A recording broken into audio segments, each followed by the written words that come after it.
Hai teman TIK, kembali lagi di episode Potik, yaitu podcast seputar TIK. Nah, pada kesempatan kali ini kita nggak sendirian nih, kita bersama Kak. Halo, aku Humaira, aku perwakilan dari Diktek pada agenda Apres Mapres. Karena podcast hari ini bukan cuman Boy sebagai kominfo, tapi Diktek ikut serta dalam program kolaborasi Betul ini. banget.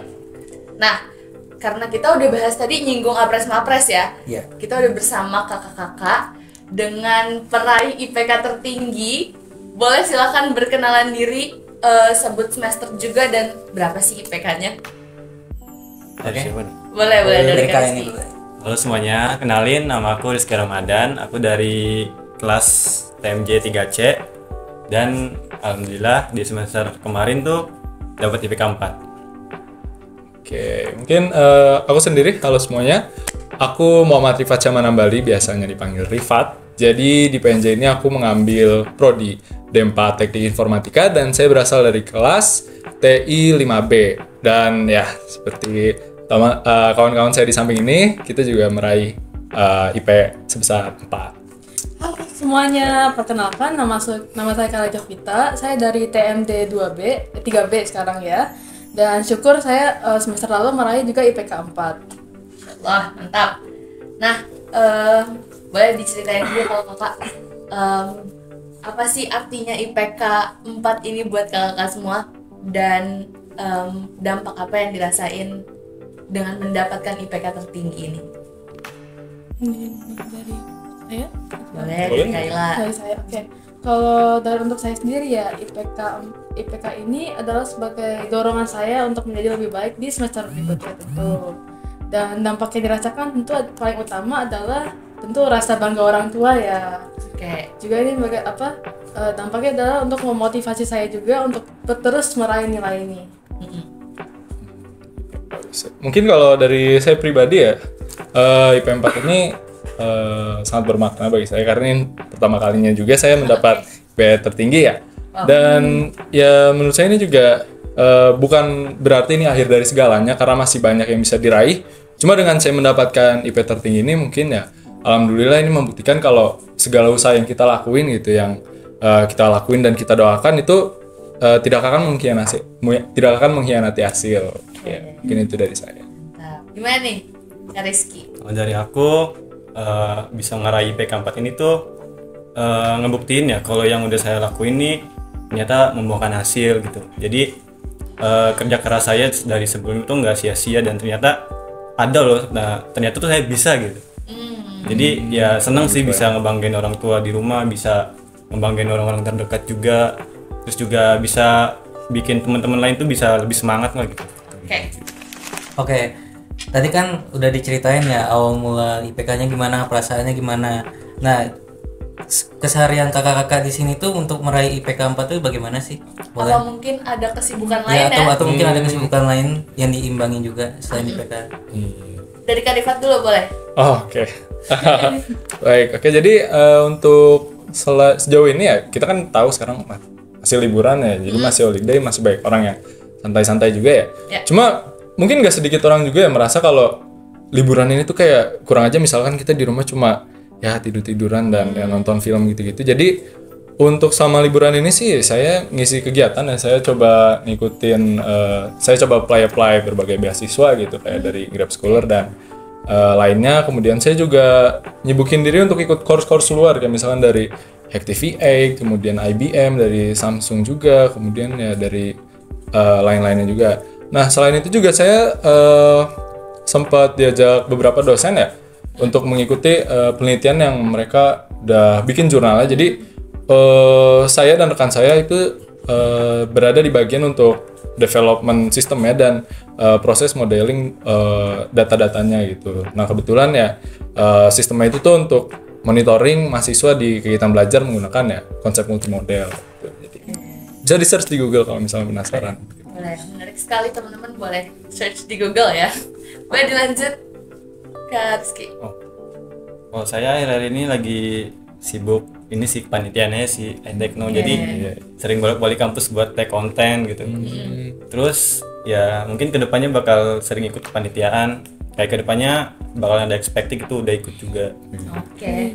Ikut apa Kak di Expectic nih kalau boleh tahu? Expecting sama kayak di Tekno jadi humas juga. Oke. Oh, sama-sama jadi humas Sama berarti jadi ya. humas.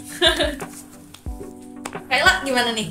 Kalau ini kan sibuk jadi panitia ITekno ya. Kalau saya ikut lomba-lomba juga seperti ITekno. Itu untuk mengisi luang waktu ya. Serta dalam luang waktu ini saya juga ikut SPNJ kan sebagai satu kegiatan saya. Lalu aku juga Apa tuh kayak SPNJ? Oh, SPNJ itu ada salah satu KMK yang ada di TIK ya.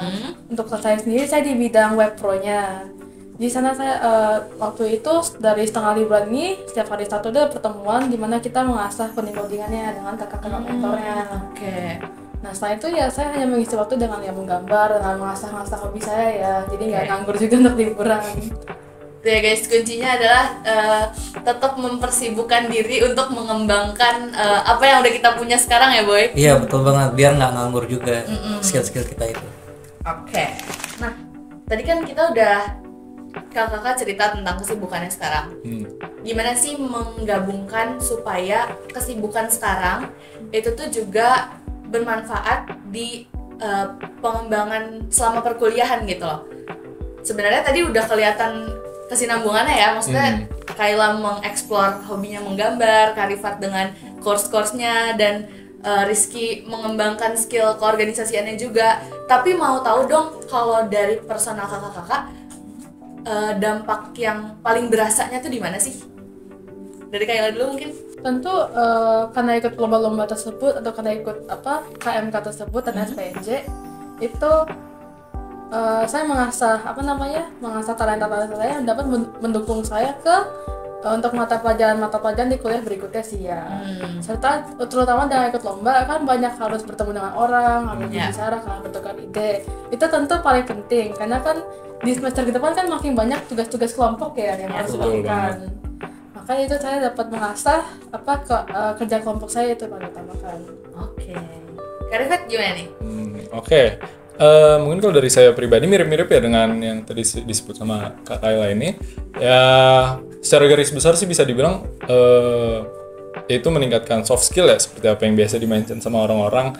Ya perkuliahan itu emang fokusnya bukan teori doang, tapi fokus juga untuk mengembangkan soft skill gitu. Mungkin selain dari diskusi yang tadi di-mention sama Kak Kayla ini, mungkin salah satunya itu skill untuk manajemen waktu gitu kan, dan yang lain juga ada kayak leadership. Nah kebetulan saya juga dengan mengikuti kayak course kompetisi-kompetisi gitu sama liburan ini, saya jadi bisa aja gitu untuk memimpin satu tim, apalagi kalau misalkan di perkuliahan itu ada project yang tentu itu dikerjakannya kan per tim gitu. Jadi saya sebagai ketua jadi harus menunjukkan leadership saya dan memanage waktu dan memanage tugas task untuk tiap anggotanya. Ya mungkin itu dari saya pribadi. Gimana nih kalau dari Kak Rizky? Dari aku sih kepanitiaan ini tuh berdampak banget ya, karena jujur saya tuh orang pemalu banget. Kayak bener-bener kalau misalnya nggak bisa gitu direkam kamera, nongol di kamera tuh malu banget sumpah. Ini kesempatan yang bangsa baru Iya, ya ini gitu kesempatan ya. bagus banget Iya, buat terus mengembangkan diri. join Tekno kan di Humas tuh otomatis kan bikin konten terus kan.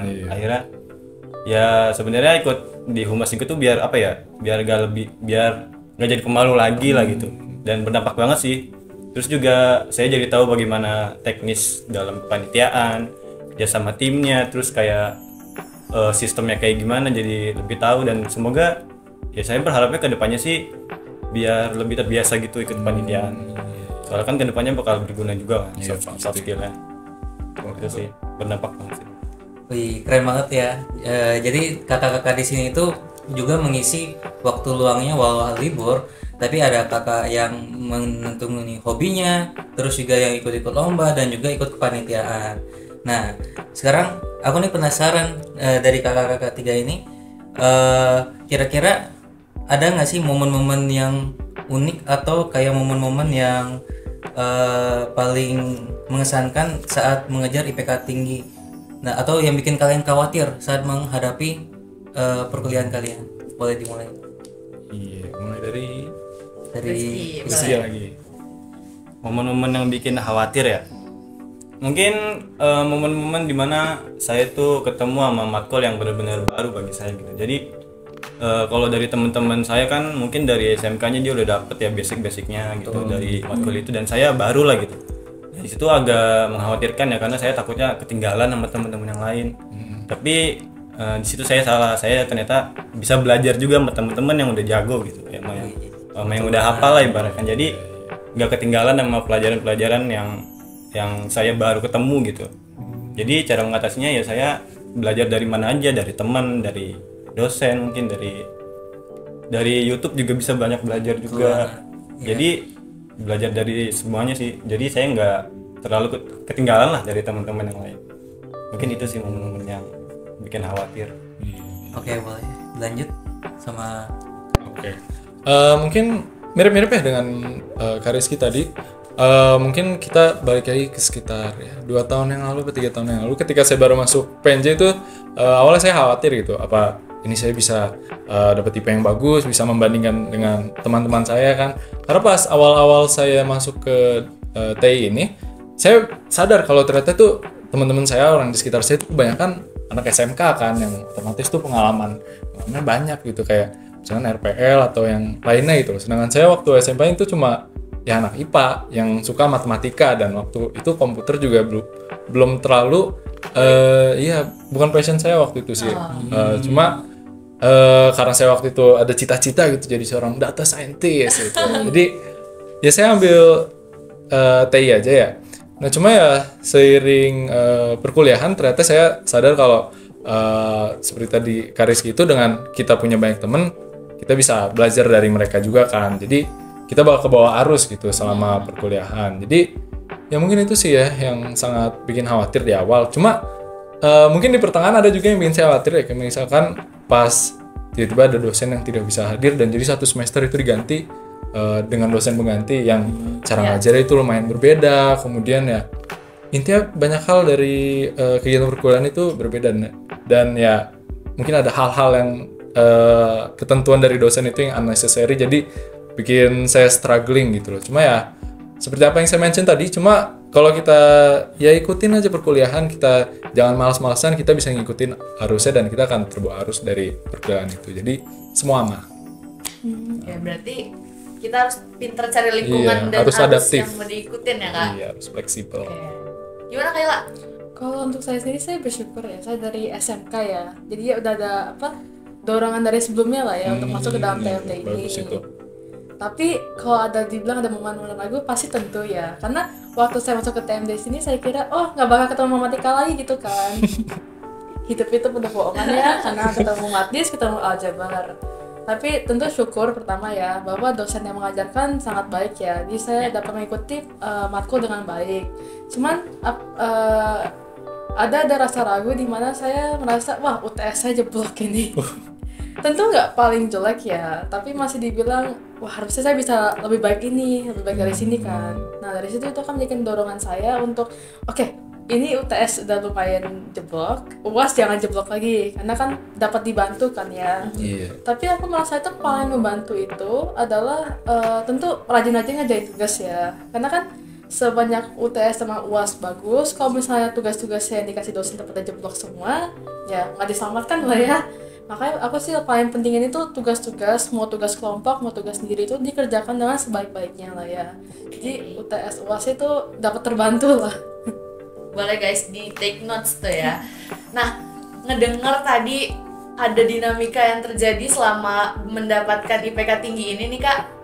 Sebenarnya dapat IPK yang bulat 4 tuh ada di plan di perkuliahan ini nggak sih? Gimana tuh? Kalau dari saya sendiri ya, itu saya sih nggak kira ya dapat IPK ini. Nggak di plan saya cuma di sementara ini cuma mengharapkan itu ya setidaknya tidak jelek-jelek banget IPK-nya. Itu memang ada 4. syukur. Saya cuman awalnya itu yang diharapkan orang tua adalah tentu untuk di kuliah ini adalah untuk bisa mengasah talenta saya untuk pekerjaan lebih utamanya. Karena untuk orang tua saya itu IPK itu nggak penting Kai, yang penting kamu dapat mengasah talenta kamu untuk bekerja nanti. Tapi ya syukur ya dapat IPK ini. Gimana Kak Rifat? Oke, saya dulu. Sebenarnya awalnya tadi pertanyaan. ada di rencana nggak Oh, sih dapat iya, IPK oke. 4 ini? Untuk di awal sih tidak terlalu mengejar IPK ya waktu itu di awal-awal. Cuma ya saya waktu itu mentingin kayak intinya saya di perkuliahan itu harus maksimal gitu melakukannya. Cuma dengan saya melakukan maksimal kayak misalkan penugasan dan lain-lainnya kayak aktif itu tiba-tiba aduh seperti itu 4 gitu karena pas awalnya saya cuma niatannya ya seperti apa yang Kayla tadi bilang ya, cuma intinya ya tiap semester itu ada peningkatan dan tidak langsung maksimal, cuma ya mungkin terlalu maksimal jadi tiba-tiba peningkatan. Oke, lanjut semangat. Dari aku jujur gak ada ya, karena dari awal tuh emang pengen nyoba lebih baik dari sebelumnya aja. Jadi di semester sebelumnya itu 38 kan, 381. Nah terus mikirnya kayak oh segini ternyata 3,8 ya, kalau misalnya lebih baik sedikit gimana ya. Terus akhirnya di semester berikutnya kayak nyoba lebih baik dari sebelumnya, lebih aktif, lebih apa ya, lebih rajin ngerjain tugasnya. Terus sebenarnya di awal tuh di pikirannya tuh kayak paling naik 0,5 berapa, pas sudah bagi ternyata 4 kok. Terus sebenarnya kaget, sebenarnya gak nyangka soalnya, karena ternyata dengan berusaha lebih baik dari sebelumnya, berusaha lebih baik setiap harinya ternyata bisa membuahkan hasil. Berarti benar tadi kata Kak Rifat ya, usaha tidak mengkhianati hasil guys. Do your best. Jadi kan kita udah lihat nih dari tiga kakak ini benar-benar semangatnya dan juga ada turning point dari setiap dinamika yang dihadapinya. Nah, aku penasaran banget nih, apa sih dorongan utama kakak itu bisa sampai kembali ke titik semangat lagi untuk belajar, atau yang awalnya nilainya agak kurang, pengen deh dinaikin nih, atau ingin raih prestasi yang udah ada sekarang. Ya, boleh. Dari Kak Rifat coba. Rifat deh sekarang.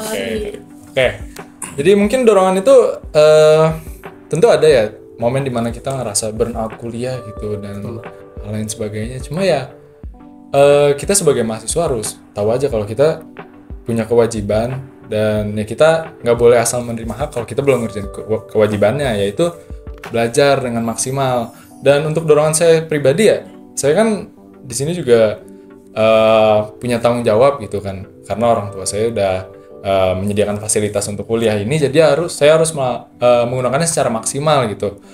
Ya, jadi kita harus tahu lah kewajiban kita di mana dan posisi kita di mana dan apa yang harus kita lakuin gitu.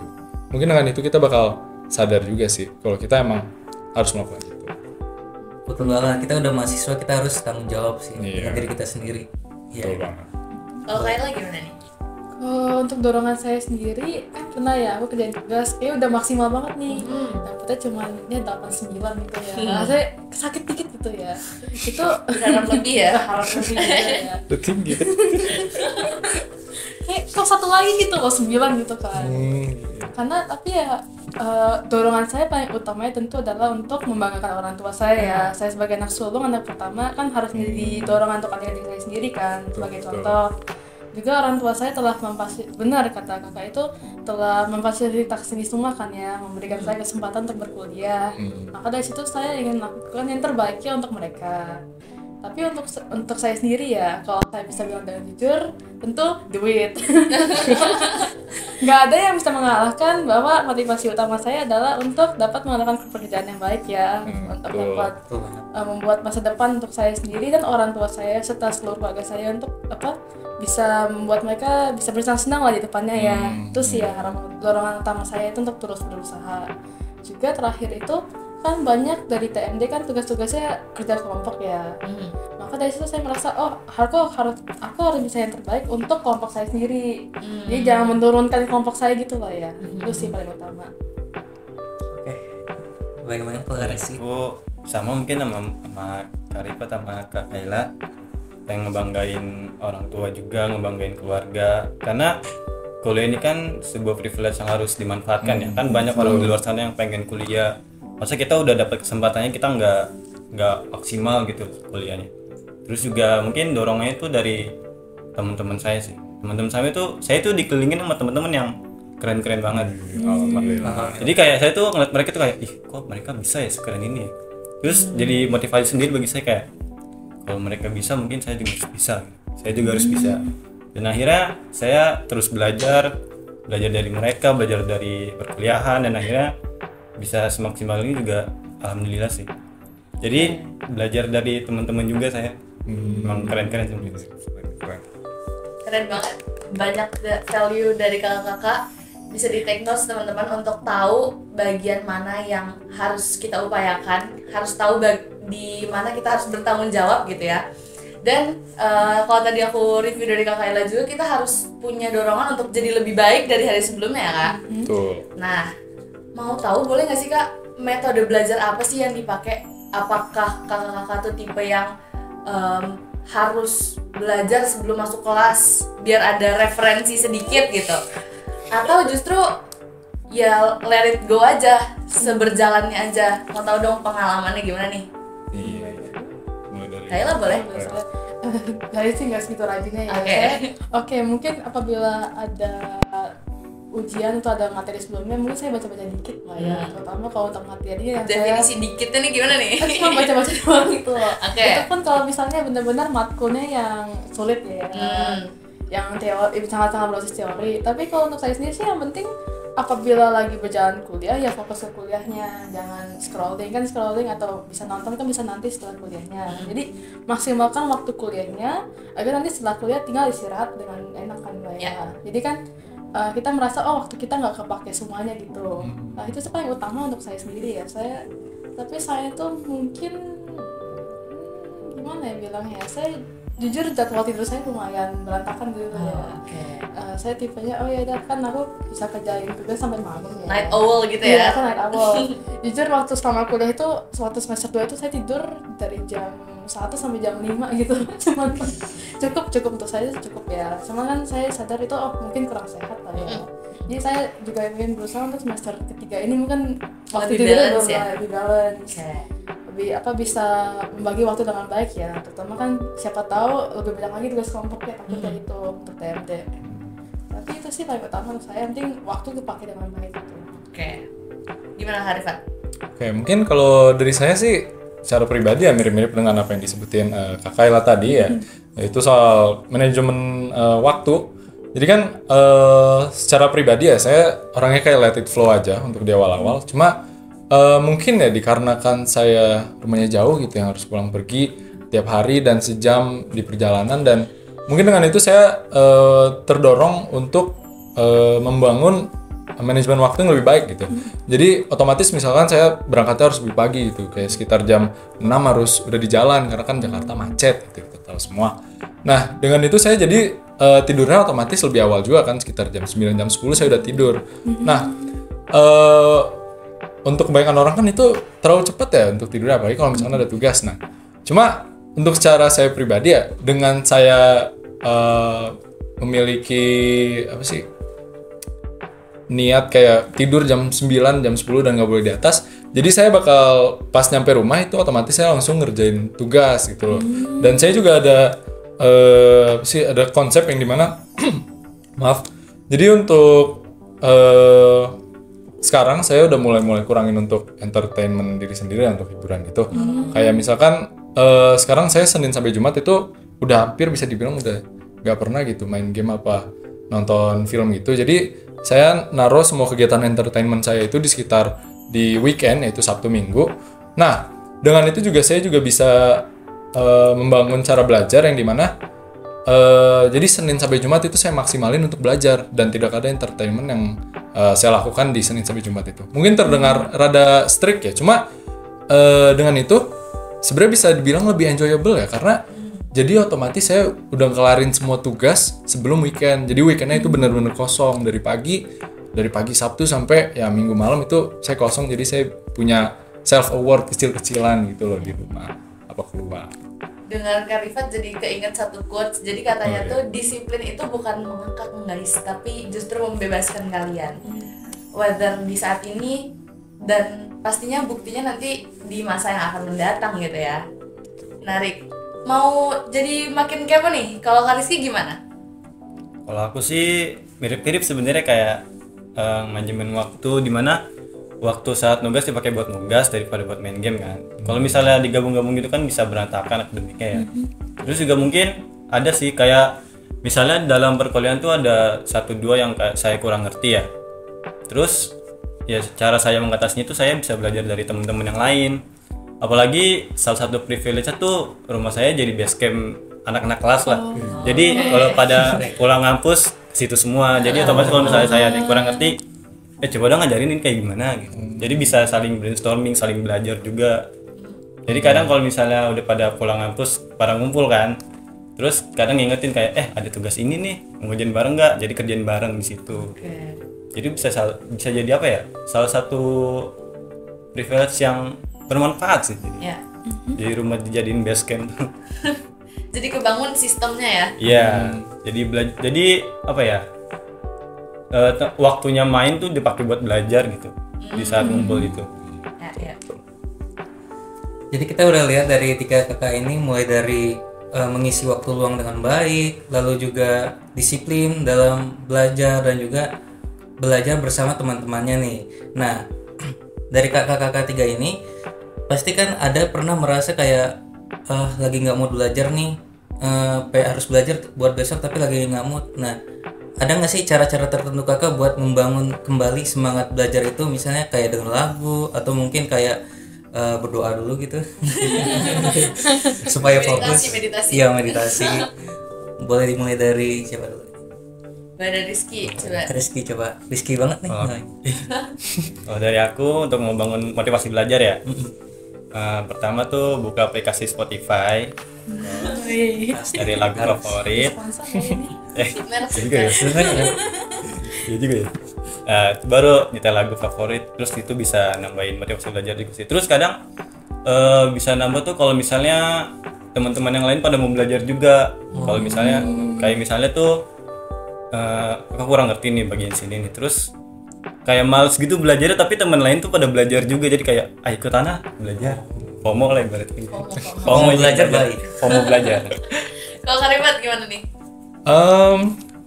Kalau secara pribadi sih, kalau dibilang burnout saya tidak terlalu sering ya. Cuma ada momen lah pasti dimana saya ngerasa burnout. Mungkin waktu itu sekitar semester 3 atau 4 ya, saya ngerasa burnout dan kayak wah ini kayak nggak bisa nih belajar mulu nih, bosan banget gitu, dan otak juga jadi kayak nggak jalan gitu kan, burnout. Cuma dengan itu saya kan jadi waktu itu jadinya hubungin teman saya kan ya, main yuk apa gimana gitu. Jadi waktu itu saya juga sempat kayak ke bukit apa ke daerah Curug gitu-gitu kan. Yaudah besok aja kita ke Curug apa ke bukit. Nah dengan itu saya langsung wah besok mau pergi nih. Jadi otomatis kan besok misalnya saya di luar saya nggak bisa ngerjain tugas gitu. Yaudah jadi di hari situ saya walaupun rada burnout ya, cuma ya itu mah masih bisa diatasin lah karena jangkanya masih jangka pendek, ya udahlah langsung aja paksa. Jadi ada motivasi lah, kayak motivasi untuk belajar setidaknya karena besok ada kegiatan, jadi harus selesain hari ini sekarang juga gitu. Dari itu mungkin itu. Gimana Kai? Kalau untuk saya sendiri ya, mungkin pakai timer ya. Kan saya itu kan untuk mulai ya. Jadi aku membiarkan aku untuk misalnya baca komik lah ya atau nonton boleh gitu ya. Cuman yang penting di meja belajar. Jadi nanti kalau ada timer ada bunyi misalnya kayak 20-25 menit lah aku biar aku baca, karena kan jangan maksa juga lah ya. Nanti kalau maksa nanti malah burnout. Jadi 20 menit yang penting aku di meja belajar, kalau udah nyala langsung kerjain gitu. Jadi kadang-kadang kan masa nanti ya kerjalah 30-40 menit, nanti bisa istirahat lagi gitu loh. Jadi yang penting ada ritmenya lah, jangan pas nanti mau timernya belajar aku malah main, jangan nanti pas aku main aku belajar. Kalau misalnya aku lagi istirahat bener-bener stop, jangan mikirin dulu. Tapi nanti jadinya sehingga waktu nanti mulai kerjain tugas itu ya bisa fokus gitu ke kerjanya sendiri. Nanti bisa mikirin abis ini ada bisa menonton lagi gitu. Karena kan yang penting udah dimulai ya. Kayaknya paling susah itu kalau misalnya kayak animasi gitu ya, mulai sketsanya itu pasti paling ribet. Tapi yang penting kan kalau ada sketsanya udah ada kerangkanya itu rasanya enak. Abisnya tinggal langsung ke outline, terus tinggal diwarnain gitu. Terus sih yang cara aku motivasi diriku sendiri. Menarik banget. Berarti kakak-kakak peraih IPK sempurna ini guys, tetap ada waktu-waktu mereka merasa burnout dan harus tahu juga kapan harus pause sejenak. Tapi pause ya guys, bukan berhenti. Tetap ada dorongan dari diri kita memaksakan untuk kembali melakukan tanggung jawab kita. Nah, tadi kita udah cari tahu tentang gimana kakak bergelut dengan IPK ini nih. Mau tahu dong, dampak apa sih yang terjadi di lingkungan sekitar? Maksudnya apakah ketika menjadi, soalnya kan sekarang udah ada title ibaratnya ya, jadi anak-anak unggulan gitu. Apa sih respon dari lingkungan teman-teman di kampus? Apakah jadi ada ekspektasi yang harus dipenuhin, atau jadi banyak teman-teman yang minta diajarin? Mau tahu dong ceritanya? Kayla boleh. Kalau dari saya sendiri ya, kalau lihat lingkungan teman-teman saya sih nggak ada ekspektasi sih ya. Karena mereka juga dibilang itu anaknya semuanya pinter-pinter lah ya. Ya cuma bersyukur doang aja bisa dapatkan ini. Cuman mungkin ekspektasi dari diri saya sendiri kali ya. Itu bukan untuk mengajarkan, tapi tetap jadi anggota kelompok yang baik gitu loh. Aku jangan udah kayak gini jangan sombong gitu loh. Tetap aja melakukan tugas saya dengan baik.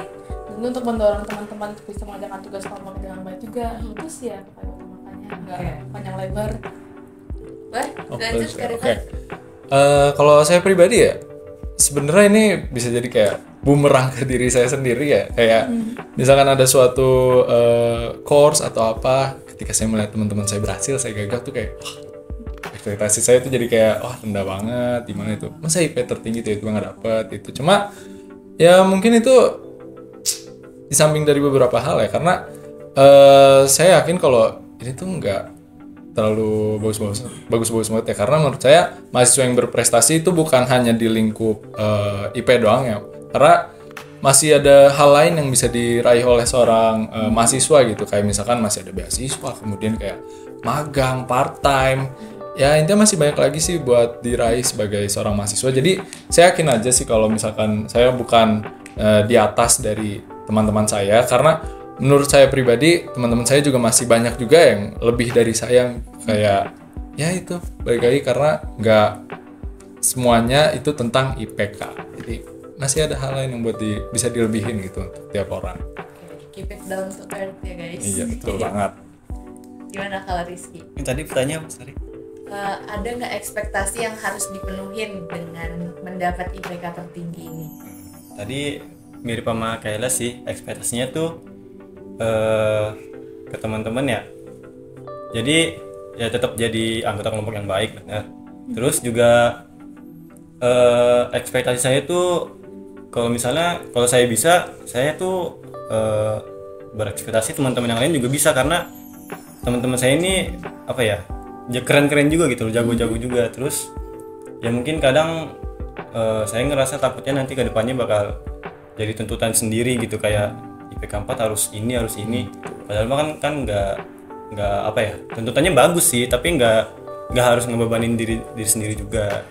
Jadi mungkin apa ya, ekspektasi saya tuh ke depannya mungkin teman-teman saya pada bisa juga lah, harus bisa juga. Karena saya kan bisa kayak gini karena mereka juga.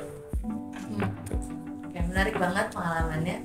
Kita udah cukup lama sharing dengan para kakak-kakak peraih IPK tinggi ini. Mau dong closing statement buat para penonton yang ada di sana. Apakah ada tips and trick atau penyemangat mungkin untuk mereka? Boleh disampaikan. Dari Rizky dulu coba. Aku ya. Boleh. Untuk teman-teman TK. Ya betul banget. Lagi buat maba-maba ya, yang bakal nanti mulai perkuliahan. Ya. Jangan diem-diem aja please, kalau perkuliahan aktif. Kalau ada sesi presentasi tanya jawab. Jangan diem aja. Cari teman, cari relasi, punya teman yang banyak, jaga hubungan sama teman yang baik, terus juga selalu coba lebih baik dari hari sebelumnya. Gitu sih. Oke. Lanjut ke Rifat. Oke, mungkin dari saya juga mirip-mirip ya dengan Kak Rizky tadi. Ya, cari teman, cari relasi, sibuk-sibukin sebagai mahasiswa. Apalagi mahasiswa baru itu masih banyak loh peluangnya. Kayak misalkan beasiswa itu masih banyak untuk yang semester 1. Kemudian ya intinya sibuk-sibukin diri. Dan saya pribadi juga udah semester 5 ini jadi kayak ngerasa, wah kenapa dulu saya waktu semester 1, 3 nggak ikut kegiatan ini, kepanitiaan ini. Jadi untuk kalian yang maba juga utamain kegiatan di luar dan jangan aktif di kelas doang gitu. Dan jangan lupa gimana mau di atas kalau lupa sama yang di atas. Ngotot. Ngotot. Boleh dilanjut. Kalau untuk saya sendiri simpel-simpel aja ya, mirip-mirip lah sama dua orang ini. Itu yang penting kalau misalnya ada tugas kerjakanlah dengan baik. Kalau ada tugas kelompok ya aktif-aktif lah ya. Karena ini kan bakal jadi teman-temanmu sampai nanti kalian lulus lah ya. Jadi jangan malas-malasan pada tugas kelompok. Lalu kalau sama dosen tuh tentu sopan dan baik lah ya. Aktif nggak harus paling aktif lah kalau untuk sama dosen tuh, tapi setidaknya terlihat mendengarkan lah ya. Mendengarkan dan mau bertanya apabila dibutuhkan. Itu saja sih paling penting ya. Nanti jangan lupa istirahat dan teruslah untuk bisa bekerja dengan baik. Oke, terima kasih. Baik, lanjut, baik.